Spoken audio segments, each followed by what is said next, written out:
to another Keelhauled podcast. I'm your host, Captain Logan, and we've got a lot of Sea of Thieves news to cover today, so tie yourselves to the mast and hold fast. Ahoy there, pirates. I hope you had yourselves a good week and a good weekend. I know I did. This week we had another stream, this time with Beardageddon.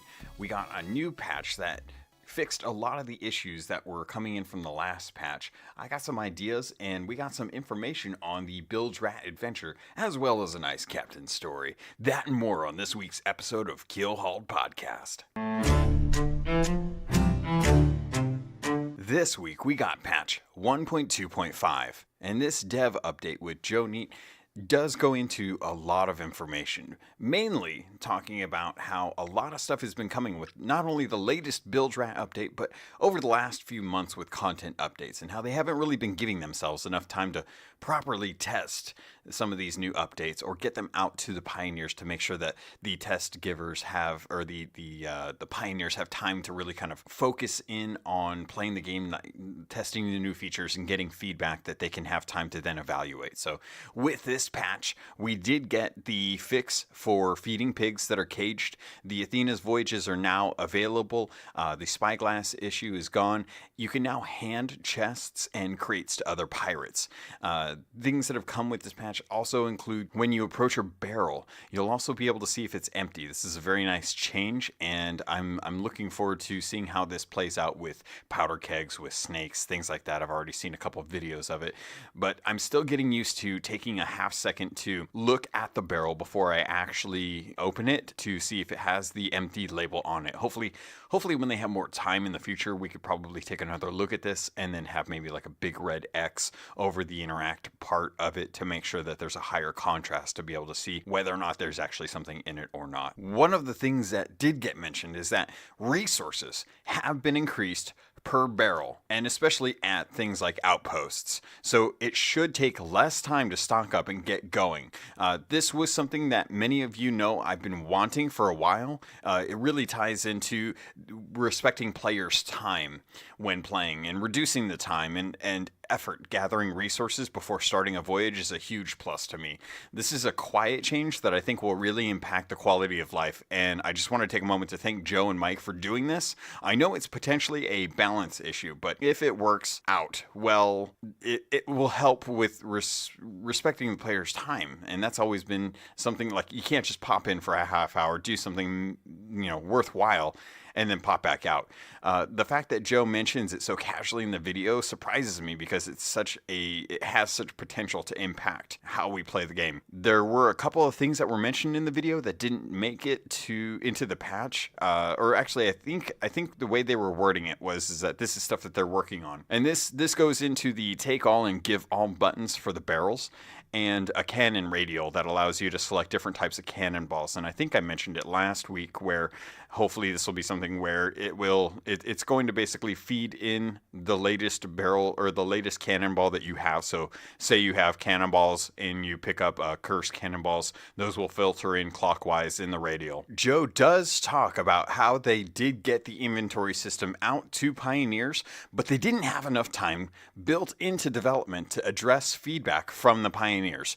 This is one of the few times I really want to get on a soapbox and yell at Rare from my simple third-person perspective and say, why not just open up the Pioneer program to more players, devote more resources to aggregating that data, and help identify issues sooner? Obviously, I know that when you have more people playing the beta, you need more time and people to find out what info is worthwhile and what isn't. So I am glad to hear that they are taking time with future content to make sure things are tested and bugs are avoided whenever possible. Just as an example, I put out a poll last week that asked if people would prefer to have the same pace of content we have now and just deal with the bugs, or if they would prefer to have the content at a slower pace. As of right now, the poll still has 9 hours left at the time of recording with 78 votes. 22% says that they would prefer to keep the content pace the way say it is and deal with the bugs, while 78% say that pushing content for stability is preferred.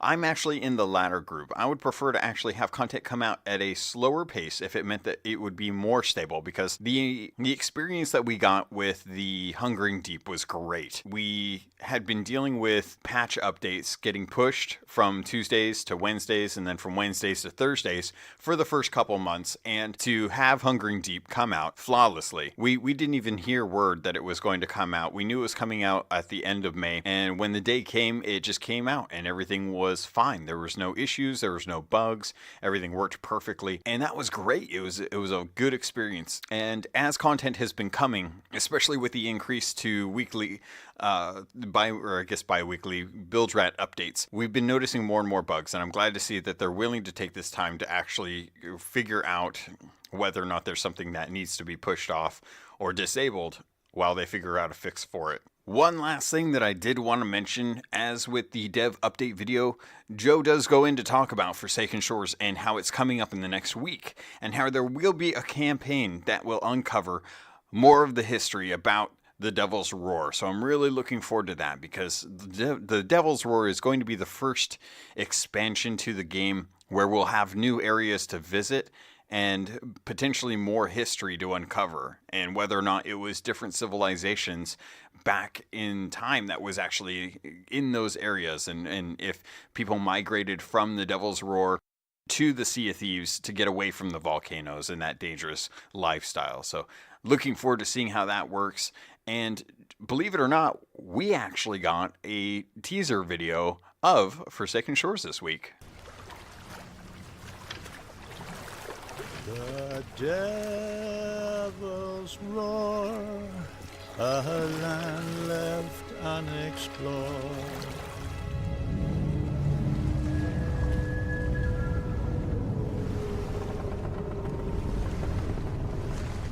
The Devil's Roar, the omen they ignore, and those who land upon her shore best ride to those who they adore.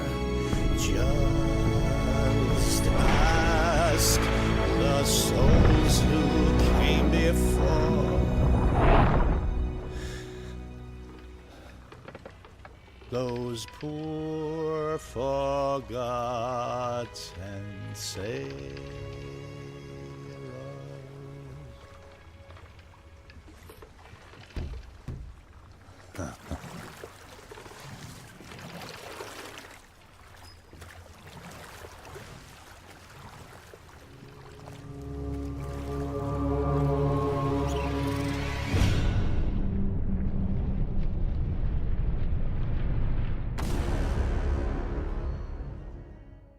So you just listened to the same teaser trailer that I listened to. And if you're anything like me, maybe you felt a lot of emotion from this trailer compared to the previous trailers. The Cursed Cruise, the Cursed Sails one, was very cool because it had the crews coming up to an outpost and kind of staking their claim or challenge. The Cursed Cannonball being delivered to the Order of Souls representative over at Plunder Outpost was pretty cool, but it still had some humor to it. And Forsaken Shore, or the Hungering Deep, was pretty fun because it had Merrick kind of telling you this tale of, you know, like, you got to be careful. This was so much more somber and desolate. You felt a sense of fear for. I'm projecting, but I felt like this crew was in danger all the time on this island that they were doing, and their ship was extremely close, and you can see them hiding behind the mast as the captain is looking like she's concerned for her crew that they might not make it out. And that brings us to the gentleman on the actual rowboat. because as you see, he's singing the song. He is telling the tale of the Devil's Roar and how you have to be careful going out there because most sailors have not heeded the omen. Now, what omen is he talking about? Is this an omen that has been passed around from some of the ancient civilizations that inhabited these islands, or is this something that has been generated as a result of the Order of Souls telling us what's been going on based on cursed skeletons that have been there before? It's so hard to know like what the lore behind this is, but we do know that we are probably going to be heading over to Thieves Haven to find out who this gentleman is, what his story is, and why he's so concerned about the Devil's Roar and why he's sailing towards Thieves Haven to get away from it. Stepping outside of the lore side of this video, we got some awesome images and gameplay video from the Forsaken Shores. We got our first look at a galleon sporting the blacksmith liveries, sails, and figurehead. The figureheads, we found out, I think it was a couple weeks ago, that they are the blacksmith one is a dragon with flame breathing out of its mouth as it is it's being kind of using iron bars that are riveted to the front of the ship to kind of hold it in place. And the crew, as well as this gentleman, are all wearing blacksmith gear, and they all have a necklace with a pendant flame that is it looks like it's hot, but they grab it like it's no big deal. And they're all sporting black gear that has metal bits on it, the blacksmith stuff that is all red hot. Now, we see the weapons, we see some equipment that is also in this set, and we see the rowboat kind of in use for the first time with a person on it. And as you kind of zoom in on some of the stuff, or you kind of pay attention, you've watched this a couple times, you've noticed that the galleon has loot on it towards the end of the video, and the loot has the same quality look as like a Castaways or a Marauders, things that we have currently in the game. But bits of it are actually like red hot. They're superheated from either the island that they were buried in or just a curse that's part of them. It's hard to know for sure until we actually get our hands on these to figure it out. But it makes me wonder if the stuff from Devil's Roar is still classified as the same type of chest, but because it's a little different, then it's going to be a little more rewarding. And we also get a first look at maybe a new type of trinket, something that looks like a chalice or a goblet. It has bits of rock that are adhered to it that are kind of crystalline, but look like they're red hot from an iron or from a forge. And this is the same item that we find on the shore of Thieves Haven, where the little crab that has been popping up in all the videos kind of comes in front of, and we start to wonder if maybe we're going to start finding some of these Devil's Roar items washing up on beaches around the area where the Devil's Roar is. So if you don't know, the Forsaken Shores is going to be coming out September 19th. The servers are going to go live 2 p.m. British Standard Time, 9 a.m. Eastern Time, and 6 a.m. Pacific Time for the Americas. For Aussies, you're probably going to have to add 17 hours on top of 6 a.m., so that would be 6 p.m., and then another 5 hours on top of that, so it'd probably be, what is that, 11 p.m. on the day after the 20th, I believe. I could be wrong. I'm trying to do math in my head and that never works out. So the Forsaken Shores trailer is really awesome. It's a lot more somber, and I'm hoping that the song that you just listened to is put into the game, because that would be a really cool new shanty to be able to play as we're kind of sailing around. I really want there to be more shanties in the game. I know they're coming, but it's one of those few things where you never quite know. And hopefully the community will speak up the way we did during Hungering Deep, and we'll have this shanty or song added as a part of the roster of songs that we can play in game. One little thing that I did want to mention about the Forsaken Shores that ties in with the patch that we got this week, and that's to do with the Athena's Fortune voyages. With the update, they did fix the ability to complete the Athena's Fortune second part of the quest. The second part actually spawned But we noticed something different. Any pirate legend that has thrown down an Athena's Fortune voyage since the patch went live has noticed that it doesn't look like the standard glowing green or teal voyage box with the Athena's crest on it. It actually looks like it's something that came from Forsaken Shores. And I'm wondering if this means we're going to be getting legend content for Forsaken Shores that we just don't know about. We've never seen this before. We've never seen the voyages change. They've never looked different. They've always looked the same. So this is going to be surprising if with the outpost that's in the Devil's Roar, each of those voyages are going to be unique to that area and they won't cross over to the old area, and you'll complete them in the new area, and they will have the rewards that look like they give a little bit more or maybe have special properties based on how they look in the trailer. Other than that, really happy to see that Rare is putting a lot of effort into the cinematics. I think it's great that they're using the in-game footage that they are not in-game footage, but in-game assets to represent what the game looks like, because this is one of the few games where if you were to do kind of a like World of Warcraft has a problem where they use really nice cinematics for their opening videos for each expansion, and then you get in game and it doesn't look, there's a disparity between how it looks at Cognitive Dissonance, and they could up the quality, but they can't up the quality for just the cinematics and have players feel that connection when they're doing in-game cinematics. And the in-game cinematics are some of the best.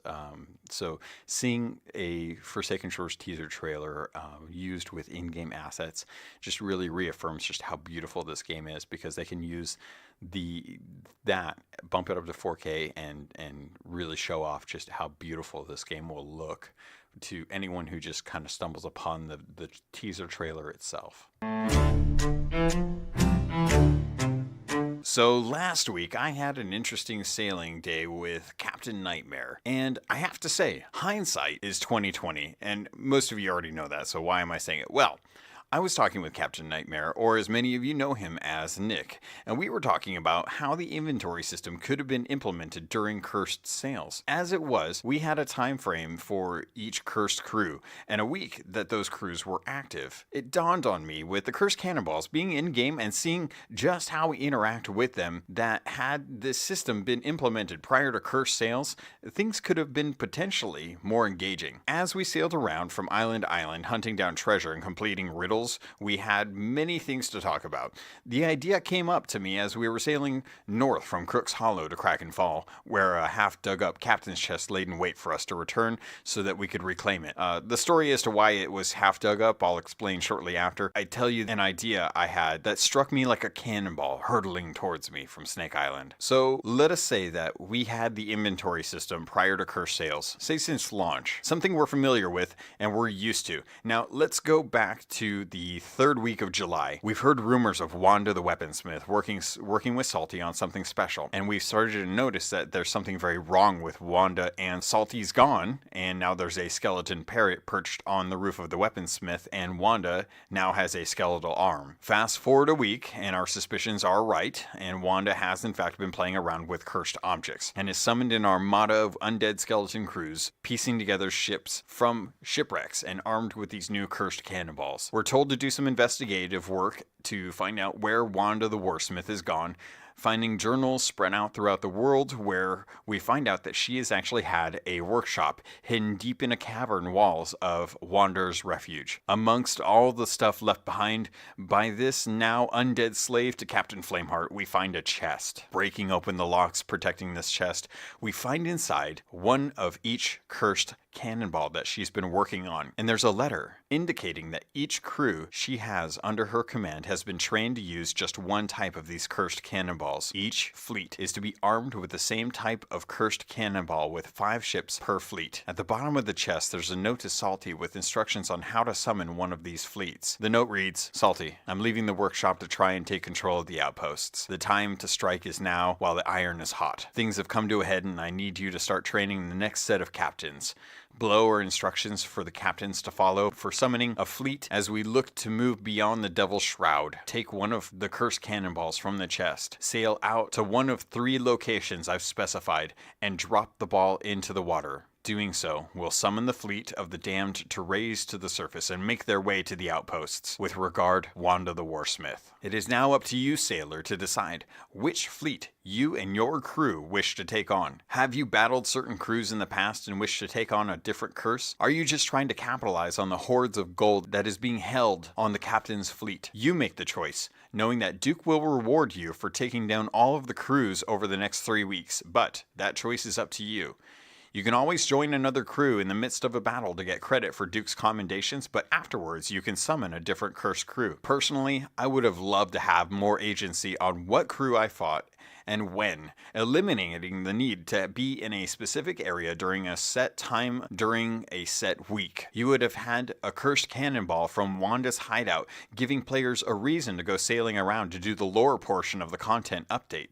Once you had completed the lore requirements, you could head straight to the workshop and pick up a cursed cannonball of each type. The balance ball and the peace ball would be legendary summons in the center of the map at the spire. Anyone could join them, but it would be a much harder fight, and the rewards would reflect this. This would tie into the legendary commendations, and it would be visible for the majority of the map. There are uncharted isles near the center of the spire, actually one in each sea, that would be ideal for meeting up with pirates from different crews to form an alliance. Since they're uncharted, it wouldn't interfere with normal voyage systems. Now, I know this isn't what everyone would have wanted, but I wanted to talk about it here because it could give us some ideas as how future content might be explored. After this chat, we ended up reaching Kraken's Fall, where just below the bowsprit of a shipwreck, who has a Kraken skull impaled on it, sat the captain's chest. About an hour earlier, I had hit the captain's chest on as Captain Nightmare sailed south while being pursued by 2 other sloops. One who we had sunk one time before, and the other who was fresh to fighting us, but solo, and preferred to ram us and try to board our vessel. Keep in mind, this is all because we're trying to finish voyages with a Reaper's Mark active. We had actually been calmly sailing around most of the day, doing gold hoarder missions without much action. This all changed when we started getting around Wanderer's Refuge, a sloop that was parked at Golden Sands and for a while, and a galleon that had been sailing around doing their own voyages. But it was another sloop that had been sailing around with a Reaper's Mark that caused us caution. We parked under the cannon towers on the west side of the island, and they skirted around us for a while, not really getting close enough to activate an alliance, but they did have the alliance flag up after they took down their Reaper's Mark, and eventually they left us to sink the sloop at Golden Sands. They actually allied with the sloop that was there and then began to sail out, and then eventually started actually attacking that sloop. They were trying to bait other ships into an alliance just so that they could sink them. After leaving us alone, we kept on sailing around getting loot.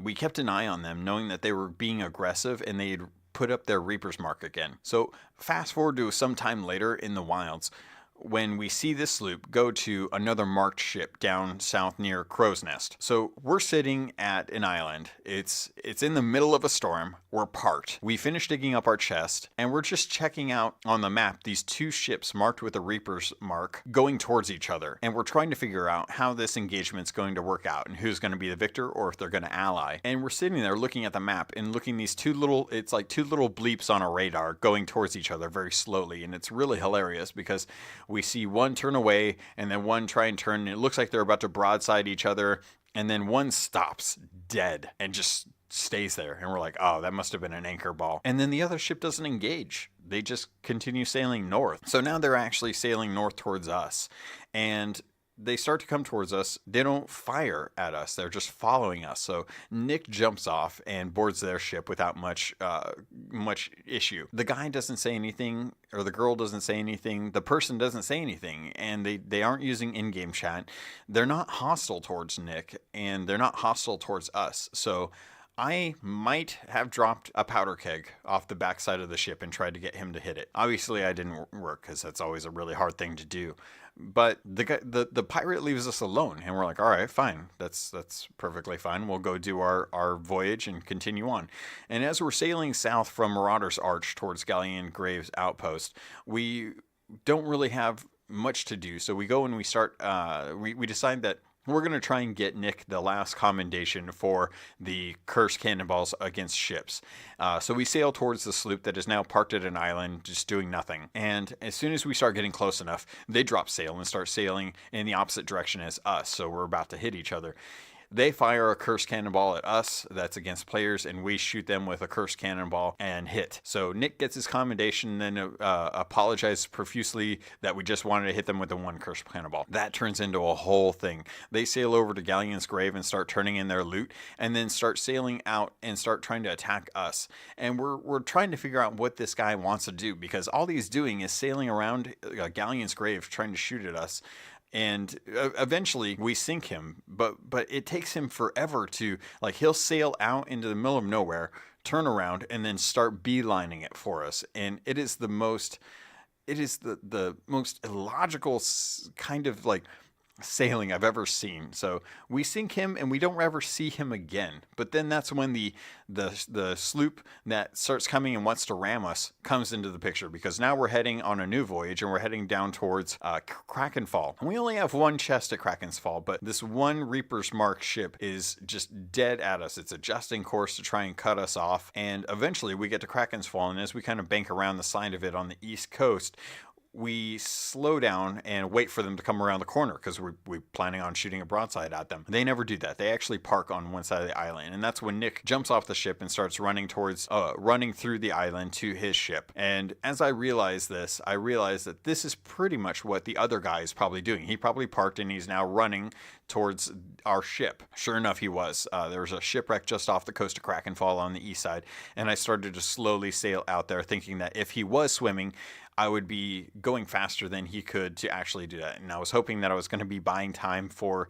Nick to actually get onto his ship. Sure enough, he gets onto the ship and no kegs, so we can't bomb him. And I stop at the shipwreck and go down and grab a villainous skull. I get back onto the ship and I'm about to do a second run to grab a disgraced skull. And I notice that there's a guy being chased by a shark in the water. So I try to shoot him. I miss, and surprise to me, he jumps on our ship and then jumps on our mast, and now it's a matter of me reloading and shooting him before he gets up to the crow's nest to actually detonate a powder keg. It doesn't work out. He actually kegs us and we both end up dead, and our ship is now got some holes in it, and Nick is stuck on the other guy's ship. So Nick is now sinking his ship by ramming it into the island, and I am on the Ferry of the Damned looking at this dude, letting him know that wherever our ships spawn, may the best man win. And he nods at me. And then we run through the captain's store and spawn on our ships. Sure enough, my ship is not sunk. It's just doing fine. So thankfully, I don't have too much issue repairing the ship and actually get the water out. But the ship that we sank earlier, the sloop with the dark sails and dark liveries, is now back. And now we've got a little circle, a little semicircle running around each other's sloops. We're trying to shoot one ship, and then another ship is shooting at us. And it just turns into this big fiasco. And it gets to the point where we just get bored with the engagement, because we're not having enough success dealing with two sloops versus ours to be able to take down one effectively. And as a result, we just decide to hit the treasure chest on Kraken's Fall, ding it, and then continue on with the rest of our voyage. So Nick drops me off on Kraken's Fall. I run over to the ship that has a Kraken impaled on it and actually dig up the chest and then grab a mermaid. The two sloops that were fighting us are now fighting each other, but they're fighting each other in a way that is still following us. And it's really confusing. And eventually one of the ships leaves, and then the second one, the one that we had already sank before, the black one, is starting to come towards us down towards Snake Isle, where we actually have a voyage to complete. And it takes them forever, but they eventually make it down there and we sink them handedly. Can't really say what was going on with these guys, but it made for an interesting time, because we got a little bit of Sea of Thieves action in there, and just wanted to try and understand what the mindset of these guys was doing, because they didn't have loot, they didn't have powder kegs, and they were just running around shooting at people randomly, and they wouldn't talk to us either. So I really hope that more pirates get invested in using in-game chat, because the conversations that can come from meeting up with other pirates is definitely worth it, especially if it's one where you want to try and form alliances or backstab or just, trash talk the other pirate for bad shots, stuff like that. I really wish that we had been able to sync them, but at the time we were just trying to finish up the voyages because it was getting close to the time when we wanted to log off and turn everything in. Needless to say, we did get quite a bit of loot and turned everything in without any problems at all. Had a good voyage with him and got a lot of the Reaper's Mark voyages done. I still have a few left as well as some skeletons to kill, but I still got some time to do that. And thankfully, I may not have to do it all in the time frame. Thanks to a post by Drew Stevens, senior producer, on the Sea of Thieves forums, we found out that for all new Bilge Rat Adventures, if you aren't able to play during the 2 weeks event time, you can still earn the titles and doubloons for that event. He went into details talking about how they had been reviewing a lot of the feedback based around commendations and the Bilge Rat Adventures. So, as of the current Bilge Rat Adventure, you will still be able to get everything they offer except for the time-limited cosmetics. That being said, if you have some doubloons stocked up before each new adventure, you can always log in for a quick minute, pick up the cosmetics, and skip out on the adventure till a later time. There was a bit of discussion on this topic in the Keelhauled Discord, where we were wondering if this was going too far in making it easy for newer pirates to power level their way to Pirate Legend. And while I do think that this does present an opportunity for that, I'm not too concerned just based on how past events have played out. Since each Bilge Rat adventure, things tend to calm down after the event. That means it will be tougher to complete since the commendation for some of these commendations, especially since some of these require the help of an additional crew. You'll still be able to complete them, but it won't be as easy as it was when the event actually first went live, when everyone tends to be doing them. That being said, I'm happy to hear that they're incentivizing people to seek out future events past their initial launch time. Though the Cursed Adventure will be the first to receive this treatment, I would like to see past events done. I missed out on a couple during the Powder Keg Skeleton when I had the 11 Days of Hell in July. And this actually takes me to an idea that I cooked up while talking with Captain Nightmare regarding his idea for a Bilge Rat adventure that required you to die to be able to access. And Nick's idea is great. I recommend that everyone go online through Twitter to actually check it out. A rough breakdown is that it involves you going around to the Ferry of the Damned, which is now docked at the Land of the Dead outpost. There you're going to have to actually kill yourself in fun ways to complete the Bilge Rat adventure. It's kind of fun to see something like that come around, and I would love to have that area as a place to explore. And I was thinking it would be really cool to do some of that stuff since there's not really a death tax in the game. Why not take advantage of it? Similar to how we died a lot during the Gunpowder Skeleton event. And it got me thinking about how it would be interesting if there were Bilge Rat adventures just for Pirate Legends. They'd be given to you by either the Pirate Lord or Blind Bob, since Blind Bob is there, but he's not really doing much. Maybe we could learn more about who he is as well. It would involve different events and could be done for special currency that would be used for earning reputation with Athena's Fortune. Now, obviously, with the Bilge Rat Adventures, you can buy a level with 30 doubloons, and that's a very low cost. So, obviously, with a Pirate Legend Bilge Rat Adventure, it would have to be something that is a lot harder to complete and would not get you a full level in Athena's Fortune, because a full level at higher levels for Athena's Fortune are very difficult to complete just based on how many Athena's Fortune voyages you have to complete to get that reputation.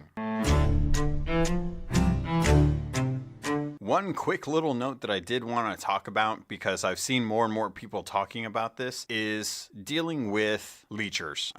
Pirates in the game that either die or don't die, but have their controller set up so that it's just causing them to spin in circles. They're basically trolling a crew to get free gold and free reputation without actually having to do anything. And the point of it is most people want to get reputation, but they don't want to put in the effort. So they jump onto an open crew, they die, and then they keep themselves active by using like a rubber band or a hair band around the controller to keep them spinning in a circle.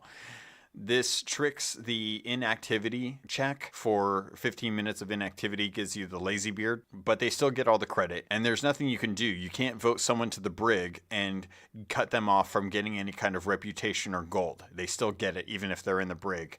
It was just a way to stop players from disrupting the gameplay on the actual ship or the island. It doesn't penalize them for actually getting gold or reputation. A lot of people want a vote to kick people from the ship. And while I think that that is a solution, I don't think it's the right solution.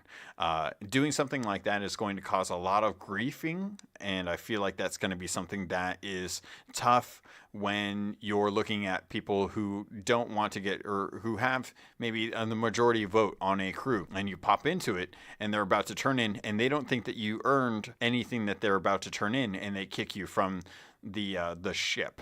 Now, while there may be some validity in that, it's not necessarily something that I think is fair, because the person coming in didn't know what was going on. And I just want to remind people that if you feel like someone is cheating or having some sort of unsporting behavior, use the Xbox app, use your console, go in, look up that player, and decide whether or not it's worth reporting them. Obviously, you want to have good justification, and I'm going to leave it up to you and your ethics and your morals to decide whether or not this is the case. But if you find someone that is playing in an unsportsmanlike behavior, go ahead and report them for that, because it may help take some of that toxicity out of the game and go through the proper channels without requesting additional development time from the team that's already giving us a ton of content. All right, last item on today's docket is actually going to be spoiler stuff. So if you don't want to hear about the spoiler stuff, now's a good time to stop. I've got one review that I'll do at the end of the show, but you know who you are, and thank you in advance for that. That being said, stop the podcast if you don't want to get spoiled on stuff. You done? You good? You paused it? Hopefully you paused it. If you're still listening to me right now, then you want to get spoiled on stuff. So thanks to Crew of Thieves, they've gone in and data mined more information, and Rare seems to be kind of okay with this. They may not be okay with this, but they're not pressuring people to take it down. So we ended up getting new information based on the figureheads, the ships that are now in the game. So some of the cosmetics that are now in the game but not going to be live probably for this content update are some figureheads, and we got a gold hoarders. The skeleton gold hoarder has his head filled with gold coins and a golden yellow figurehead with the jewels and stuff. Looks really cool. That's the gold hoarder figurehead. We have an Order of Souls one that has an urn with the Order of Souls eye on it, with a bunch of kind of reaching out kind of flames or tentacles with a bunch of skulls down at the base. Kind of cool. We also got a parrot figurehead, which is kind of interesting because I wasn't expecting that, and I'm not sure where that's coming from.